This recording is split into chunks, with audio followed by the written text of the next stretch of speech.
Have you ever walked into a room and instantly felt like your body was short-circuiting? The noise, the lights, the people. It's like your nervous system is in a blender. That may be perceived as being sensitive. In fact, while there is some sensitivity involved, it's a full body, full energetic overload.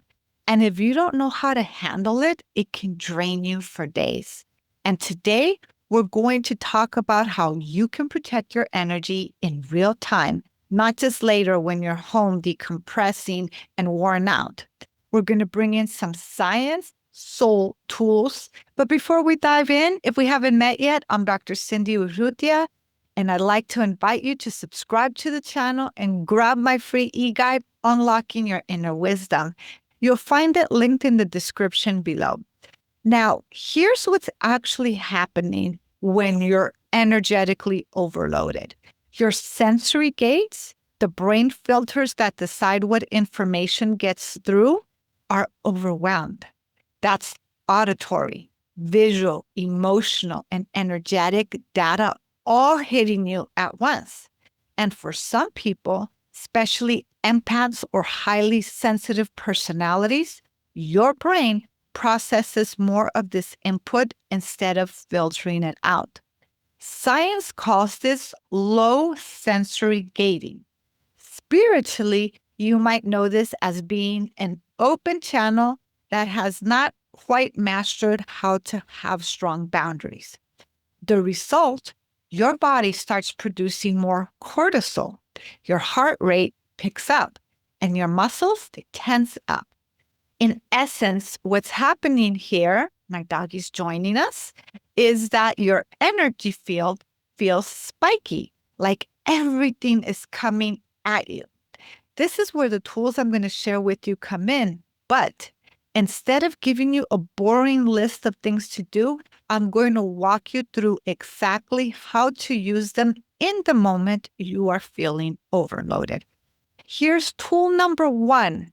Micro-grounding in motion. What is it and what does it do? Usually, grounding happens barefoot or in nature, but the type of grounding we're going to go over today happens in real time when you're surrounded by noise, when you're surrounded by people, or standing in line in a crowded room. This version anchors your nervous system without anybody knowing it. Here's the practice. Drop your attention into your feet. Feel the pressure of the ground beneath you. Gently press your toes into the shoes like you're trying to grab the earth. Now, imagine roots going down, not deep into a forest floor, but right there into the floor beneath you, even if it's concrete. Why does this work? Neurologically, this pulls your awareness out of the amygdala, the panic center of the brain, and into your proprioception, the sense of where you are in space. Spiritually, this reconnects you to Earth's stabilizing frequency, bringing you back into your own energy field instead of getting swept away by everybody else's. Let's go to tool number 2, the soft gaze reset. Now, we've done this in past episodes. What is it and what does it do? Your eyes feed more data to your brain than any other sense. If you're overloaded, you tend to overfocus, scanning every movement and expression around you. This tool interrupts the floodgates of overwhelm in your eyes. Here's the practice. Soften your gaze. Let your eyes blur just slightly so you're not locking into one thing. As you're doing this, breathe slowly, letting your vision take in the whole space all at once. Why does this work? In neuroscience, this activates your parasympathetic system, the rest and digest mode, by signaling to the brain that there's no immediate threat. Energetically, it widens your awareness, reminding you that you're a presence in the room, not just a sponge absorbing energy. Tool number 3, the 60-second shield. What is it and what does it do? It creates a boundary without closing your heart. You see, sometimes what happens is when we create boundaries around us, we close our heart. And what ends up happening there is that not only do you create a boundary towards the things that negatively impact you, you create a boundary in receiving the things that positively impact you when you close your heart. We don't want to do that. So here's the practice. Close your eyes for one breath if you can. If not, just drop your shoulders and inhale deeply. Imagine a sphere of light forming around you. It's not a wall. It's a sphere of light that's a shimmery filter. With every breath that you breathe in, that sphere strengthens. With every breath in, it fills with qualities you need: calm, clarity, sovereignty. Do note I said filter, not a hard wall, because that filter is letting in what you need. Why does this work? Psychologically, visualizing boundaries has been shown to reduce perceived threats. That was basically the sphere, right? And it lowers stress hormones.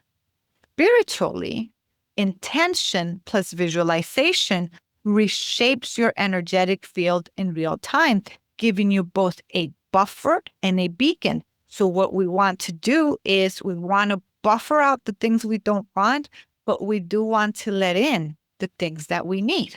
If you're interested in taking some of the tools I'm sharing with you today further, I did create a go at your pace pre-recorded digital course called the Potential Code. It helps you rewire your nervous system and brings you back into rhythm and alignment. You'll find it linked in the description below. Now, I do have one more tool. Tool number 4, breath anchoring with subtle movement. What is it? What does it do? This is your in the middle of a conversation, I can't close my eyes reset. We've all been there, right? We're all in a conversation. Someone's overwhelming you. Someone's overflooding you. And you can't just close your eyes. You can't just go ground in because you're in front of that person. This is the practice. Breathe in through your nose. Hold and exhale out as long as you can. So you breathe in, let's say, for example, for a count of 2. Let's say you hold it for 2. Let's say you exhale for 4. Typically, we want to hold it longer, but if you're in front of a person, it might be a bit strange. Do what you can based on your situation. Take deep breaths and focus on the exhale, it being longer than the inhale. And while you're breathing, gently press your fingertips together, thumb and index, and keep a light pressure. Nobody notices, but it's signaling safety to your system. Why does this work?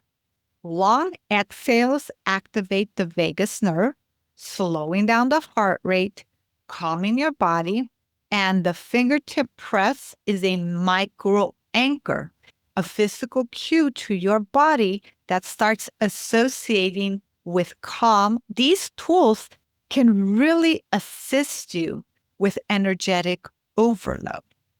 I like to leave you with this. We all get energetically overloaded at different times in our lives, sometimes more than others. But you do have agency. You do have power. You are not too sensitive. You are not so much of an empath that you cannot practice these tools. Yes, you can. But they do require that you practice them, that you use them more than once, because the first time you do something, it might feel a little strange. Practice makes perfect. The more you come back to these tools, so I highly recommend you re-listen to this video, and the more that you implement the tools, they become second nature. They become easier, and you're able to have a shield you're able to anchor yourself and protect your energy without absorbing that of others. It's possible, but you do need to take the active steps to doing this. If this resonated, if this helped, please be sure to give me a thumbs up and let me know in the comments which tool you're going to try first. And if you haven't already done so, remember, subscribe, download your free e-guide, and check out all of the tools that I have in the description below that are here to support you based on what your needs are. Until next time, make it a great day.